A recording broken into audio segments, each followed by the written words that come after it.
বন্ধু কারণ হচ্ছে আমি আমার ন্যাংটাকালে বন্ধু আছে বুঝছো, ছোট থেকে বড় হয়েছি, মনে কর যে একটা কথা কওয়ার পাইনি, মানে আমি যে এত ইয়ে করি কথা কয় না, মুড অফ করে থাকে।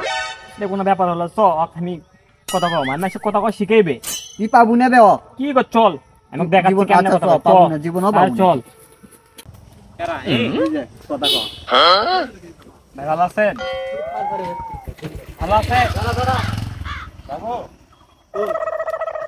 ম্যাডাম আছে চলেন দেখে আসি এ কি কথা কয় না কে আর কি সমস্যা এই আমার বন্ধু ছোট কাল থেকেই বোবা, আমি কথা কবি কেমনে? হ্যাঁ সৌ তো আগে কইছিলু বাবার কোনোদিন কথা কর পায় তুই বলে কথা কওয়া শিখবি, বোবারে কি কথা কর পায় না? ঠিক আছে